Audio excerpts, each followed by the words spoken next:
Hello parents, आज हम एक बहुत ही कॉमन लेकिन बहुत ही इंपॉर्टेंट बिहेवियर को समझेंगे। बच्चों का बार बार क्लैपिंग करना या किसी सरफेस पर टैपिंग करना। कई पेरेंट कंफ्यूज रहते हैं, ये हैबिट है, अटेंशन सीकिंग बिहेवियर है या कुछ और है। चलिए इसे सरल तरीके से समझने की कोशिश करते हैं। आखिर बच्चे ये क्लैपिंग, किसी सरफेस पर टैपिंग करते ही क्यों है? तो पेरेंट इसकी 3 बेसिक वजूहात होती हैं। पहला होता है ऑडिटरी इनपुट की जरूरत, दूसरा होता है टेक्टाइल इनपुट यानी टच की जरूरत का महसूस होना, और तीसरा होता है विजुअल इनपुट, आंखों का स्टिमुलेशन। तो इसे एक एक करके समझते हैं, जिसमें से पहला है ऑडिटरी इनपुट की जरूरत। कुछ बच्चे आवाजों पर जल्दी रिएक्ट करते हैं। क्लैपिंग उन्हें एक प्रिडिक्टेबल, फेमिलियर और लाउड साउंड देती है। ये साउंड उनके दिमाग को अलर्ट करने में मदद करती है। कई न्यूरो डाइवर्स बच्चे ऑडिटरी इनपुट का यूज सेल्फ रेगुलेशन के लिए करते हैं, यानी खुद को शांत और एक्टिव रखने के लिए।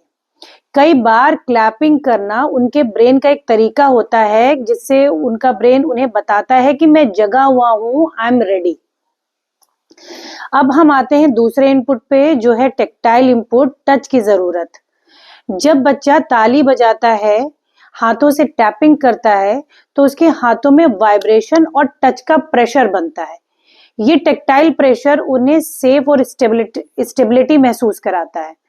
कई बच्चे को जो है अपने शरीर की पोजीशन को समझने में कठिनाई होती है, जिसे हम कहते हैं बॉडी अवेयरनेस। क्लैपिंग एक क्विक और इजी तरीका होता है उनके बॉडी को महसूस कराने का कि मैं जो हूँ स्थिर हूँ, स्टेबल हूँ, मैं जो हूँ। और जो किसी भी सरफेस पे जब बच्चा जो है टैप करता है, या टेबल हो या कोई भी चीज, तो बच्चा खुद को ऑर्गेनाइज करने की कोशिश कर रहा होता है। तीसरा जो इनपुट है, दैट इज विजुअल इनपुट, आंखों का स्टिमुलेशन।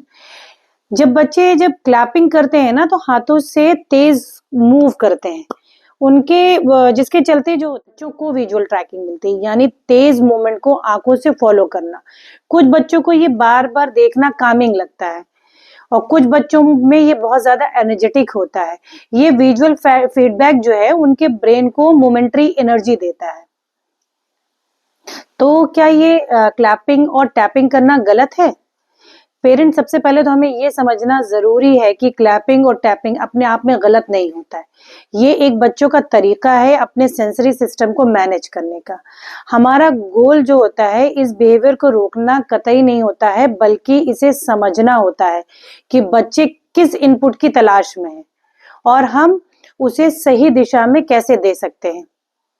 बीइंग ऑक्यूपेशनल थेरेपिस्ट, हमारा इस क्लैपिंग और टैपिंग को कम करने के लिए हमारी एक्चुअली भूमिका क्या होती है?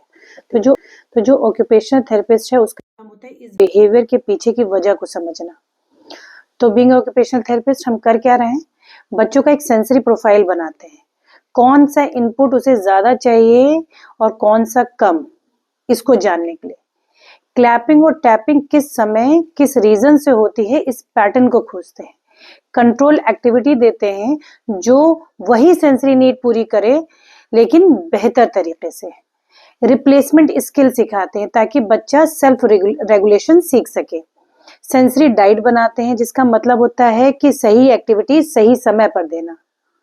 और घर के लिए कुछ स्ट्रेटजीज प्लान करते हैं, जिसके लिए पेरेंट्स को ट्रेन करते हैं। पेरेंट्स, किसी भी ऑक्यूपेशनल थेरेपिस्ट का लक्ष्य इस बिहेवियर को दबाना नहीं होता है, बल्कि बच्चे की कामनेस, फोकस, लर्निंग और कॉन्फिडेंस को बढ़ाना होता है।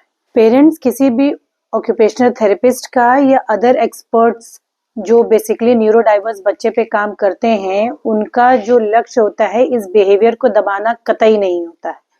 वो इस बिहेवियर को कभी दबाते नहीं, करने से रोकते नहीं है, बल्कि बच्चों की कामनेस, फोकस, लर्निंग और कॉन्फिडेंस को बढ़ाने पे काम करने के लिए वो इन एक्टिविटीज का, उनके क्लैपिंग टैपिंग बिहेवियर का ऑल्टरनेट ढूंढते हैं। Thank you.